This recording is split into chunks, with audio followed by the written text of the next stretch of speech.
दूसरे धर्म की बुराई करे, दूसरे मजहब के लोगों को मारे और पीटे।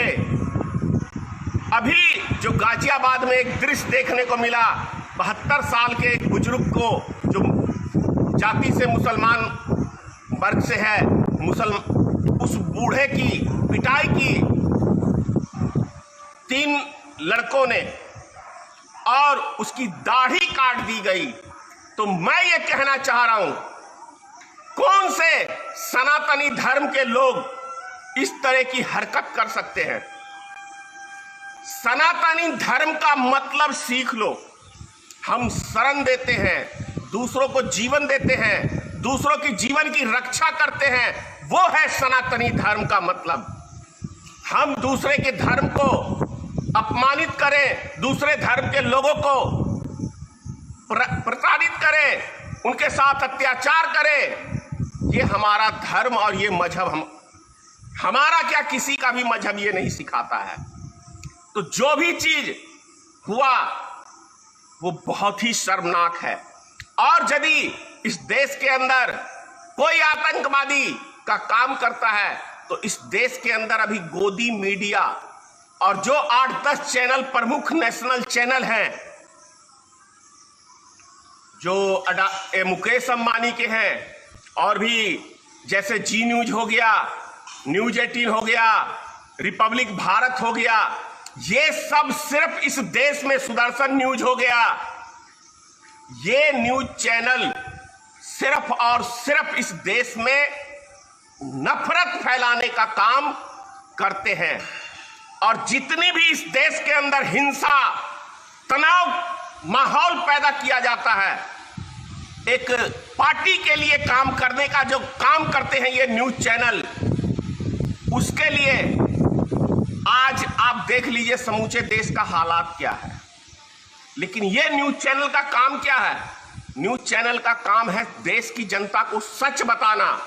लेकिन ये news channel high court, supreme court की जज की तरह ये न्यूज नहीं दिखाते, ये फैसला सुनाते हैं कि ऐसे नहीं, ऐसे होना चाहिए। जैसे मैं कल रिपब्लिक भारत 2 मिनट के लिए देख रहा था, और उसी के ऊपर वो उस बुजुर्ग का भी, जो 72 वर्ष का मुस्लिम बुजुर्ग का इंटरव्यू वो मीडिया में उसका बयान दिखा रहा था।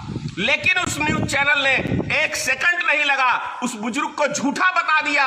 और उस न्यूज चैनल ने पुलिस की, जो पुलिस 2 रुपए पे बिकती है, जिसने जेब गरम की पुलिस प्रशासन की, उसके पक्ष में वो लिखने का काम करती है। यही सच्चाई है। शायद ही हिंदुस्तान में इक्के दुक्के पुलिस वाले होंगे जो ईमानदार है, नहीं तो 99% पुलिस प्रशासन पैसे के ऊपर बिकती है। ये देश का बच्चा बच्चा जानता है, एक एक व्यक्ति जानता है कि पुलिस प्रशासन का रोल क्या है, आज के टाइम में सीबीआई का रोल क्या है। जिसका भी रोल देखो, या तो सरकार के दबाव में या नोट के दबाव में काम किया जाता है। तो पुलिस प्रशासन के ऊपर न्यूज चैनल को ज्यादा भरोसा, पुलिस प्रशासन के बयान के ऊपर उसने पूरी कह दी कि पुलिस प्रशासन सच बोल रही है। और जो बुजुर्ग के साथ हादसा हुआ, मारपीट हुई, उस बुजुर्ग के बयान को झूठा बताने वाला ये न्यूज चैनल, गाली देता हूं तो क्या कहूं, इसलिए गाली देना पड़ता है। क्या कहें ऐसे न्यूज चैनल को जो आपके बयान को झूठा बता रहा है और पुलिस प्रशासन के बयान को सच्चा बता रहा है। इस तरीके का हमारे देश में है। अरे यदि दाढ़ी ही काटनी थी तो मैं बताता हूं, उन साधु संतों की दाढ़ी क्यों नहीं काटते जो आपकी माता बहनें जो जाती हैं ज्ञान प्राप्त करने, और उन माता बहनों को बहला के, फुसला के, उनकी इज्जत के साथ, आपकी इज्जत के साथ खिलवाड़ करने का काम करता है, और आपकी बहु बेटियों के साथ रेप करने का काम करता है। उन बाबाओं की दाढ़ी काटते तो शायद दिल को सुकून मिलती और आपसे विधाता भी खुश होता। जिस विधाता ने हम लोग को इस पृथ्वी के ऊपर भेजा है, वो विधाता हम लोग से खुश होता। अब मैं कुछ व्यक्तियों को आपको नाम बता दूं। नित्यानंद स्वामी जो विदेश भाग गए, ये भी एक नंबर के अय्याश थे। वीजा किसने दिया? इसी मोदी सरकार ने दिया उस अय्याश बाबा को विदेश भागने के लिए।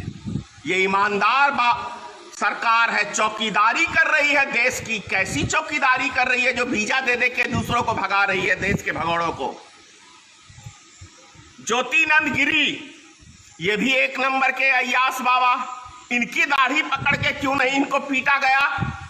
इनको पीटना चाहिए ना।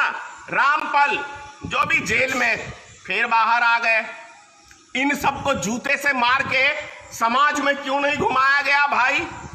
राम रहीम कितने मर्डर कराए जिसका कोई हिसाब नहीं। ऐसे बाबाओं की दाढ़ी पकड़ के और गधे पे बिठा के मुंह काला करके घुमाना चाहिए कि नहीं घुमाना चाहिए? आसाराम बापू, नरेंद्र मोदी के गुरु, उसी की नकल नरेंद्र मोदी दाढ़ी बढ़ा के कर रहे हैं। तो क्या आसाराम बापू को जो ये टॉर्च ऐसे जला के वो महिलाओं को बोलता था कि इसको भेजना, ऐसे व्यक्ति को जेल में डालना चाहिए कि बीच चौराहे पे फांसी पे चढ़ाना चाहिए? आप लोग खुद बताएं। उसी का बेटा नारायण स्वामी साईं, वो भी इसी केस में बंद है। तो ऐसे व्यक्तियों को क्या करना चाहिए? दाती महाराज,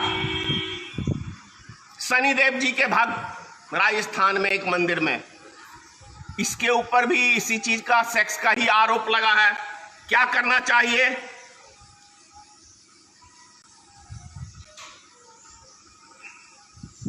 चिन्मयानंद स्वामी जो भारतीय जनता पार्टी का एक कद्दावर नेता, ये लड़की के साथ निर्वस्त्र होकर तेल लगवाने का काम कर रहा था। तो ऐसे बाबाओं को जूते मारना चाहिए कि नहीं मारना चाहिए? तो आप मार किसको रहे हैं? निर्दोष व्यक्ति को, कोई गरीब आदमी को, कोई मजदूर को, कोई जा रहा बेचारा अपनी मेहनत मजदूरी करके कमाने खाने, कोई रिश्तेदार के पास जाके, तो चार लफंगे ये आरएसएस के कुत्ते ही हैं। ये आरएसएस के कोई संस्कार तो उसके अंदर सिखाया नहीं जा रहा है। ये संस्कार क्यों नहीं सिखाया जा रहा है कि भारत के अंदर जितने भी 420 बाबा हैं, जितने भी हरामखोर बाबा हैं, उन सबको दौड़ा दौड़ा के मारो, तब आरएसएस संगठन को हम कहेंगे कि हाँ राष्ट्र हित के लिए काम करता है। जितने भी आपको ये उठाई गिरे बाबा मिलेंगे, ये सब आरएसएस और भारतीय जनता पार्टी से ही कांटेक्ट मिलेंगे। लास्ट में कुलदीप सिंगर, ये तो भाजपा का ही विधायक था। एक लड़की के रेप के चक्कर में उसके पूरे परिवार को नष्ट करने का ही काम किया इसने, और इसको बचाने के लिए पूरे भारतीय जनता पार्टी की टीम भाजपा की लग गई उत्तर प्रदेश में। तो आप सब खुद बताएं, क्या मैं धनेश्वर महतो भारतीय मित्र पार्टी का राष्ट्रीय अध्यक्ष होने के नाते, हर व्यक्ति, पूरे भारत का मैं कह रहा हूं, हर राजनीतिक दल राजनीतिक रोटी सेकने के लिए काम करता है, लेकिन भारतीय मित्र पार्टी का मैं धनेश्वर महतो राष्ट्रीय अध्यक्ष, मैंने सिर्फ और सिर्फ इस देश की जनता की लड़ाई लड़ी है और समाज को जगाने के लिए काम किया। कभी मैंने हिंदू मुसलमान का बात नहीं किया है। अगर ये चीज करना होता तो मुझे सांसद बनने में देर नहीं लगेगी, मंत्री बनने में भी देर नहीं लगेगा। और मेरी जुबान बंद करने के लिए भारतीय जनता पार्टी ने सरकार में भी हिस्सेदारी का ऑफर किया, पैसे का भी ऑफर किया, लेकिन धनेश्वर महतो को न पैसा चाहिए न सरकार में हिस्सेदारी चाहिए, क्योंकि हम सच्चे देशभक्त हैं और इस देश के लिए जीते हैं, इस समाज के लिए जीते हैं, दूसरा कोई इच्छा नहीं है। और यदि धनेश्वर महतो कुकर्मी आदमी होता तो मां भगवती यानी मां दुर्गा कभी भी ये नेक काम, मंदिर जैसे पवित्र चीज का मेरे हाथों से नहीं करवाती। उसके लिए और एक बात और कहता हूं, भारतीय जनता पार्टी में तो सारे अरबों खरबों के मालिक हैं। कितने मंदिर किस नेता ने बनवाए हैं?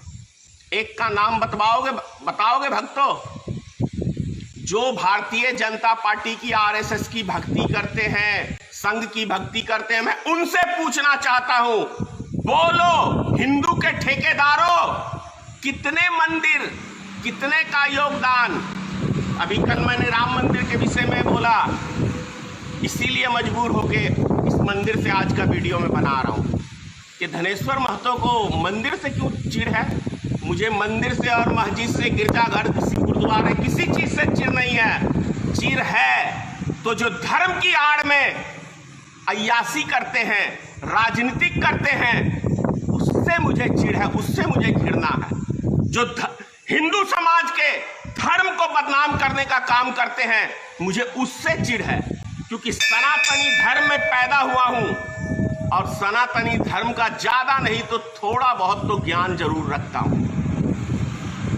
आप सबसे कहना चाहता हूं कि आरएसएस संगठन और भारतीय जनता पार्टी, इस मंदिर से कह रहा हूं आपको, जितने भी भारत में बम ब्लास्ट हुए हैं वो किसी और दूसरे तीसरे का योगदान नहीं है, वो भारतीय जनता पार्टी के ही कराए हुए हैं। कहेंगे तो मैं एक एक का टाइम टेबल सब चीज दे दूंगा। और जितनी बार इलेक्शन के टाइम में बम ब्लास्ट होता है, उससे फायदा सिर्फ और सिर्फ भारतीय जनता पार्टी को ही पहुंचता है, क्योंकि ये नफरत की राजनीति यही करता है, दूसरा कोई पार्टी नहीं करता है। और जितनी ये लोग डींगे हाँकते थे, सिर्फ 7 साल में देख लो, जो महंगाई 70 साल में नहीं बढ़ी है, वो महंगाई 7 सालों में भाजपा सरकार में है। गरीब मजदूरों का जीना रुसवार कर दिया है। सिर्फ भारतीय जनता पार्टी की सरकार से 4-5% आदमियों को लाभ पहुंचा है, जो मोटे व्यापारी हैं उनको। ये तो शुरू से इतिहास है भारतीय जनता पार्टी का कि ये मोटे व्यापारियों की पार्टी है, उनके लिए काम करती है। ये भी सच्चाई है कि भारत में जितनी भी, चाहे कांग्रेस की सरकार हो या किसी की सरकार हो, वो सरकार जो भी बनती है उद्योगपतियों की मदद से बनती है। लेकिन इतनी गिरी हुई, इतने दबाव में और इतना उद्योगपतियों के लिए काम करने वाली ये पहली नरेंद्र मोदी की सरकार है। जय हिंद, जय भारतीय मित्र पार्टी। मां भगवती आप सबकी रक्षा करें। नेशनल दस्तक की आपसे गुजारिश है कि अगर इसको बचाना चाहते हैं तो नेशनल दस्तक को सब्सक्राइब करने के लिए रेड कलर के सब्सक्राइब बटन को दबाएं, फिर बेल आइकन की घंटी दबाएं। नेशनल दस्तक को बचाने के लिए बहुत जरूरी है कि हर खबर को शेयर करें, लाइक करें, कमेंट जरूर करें।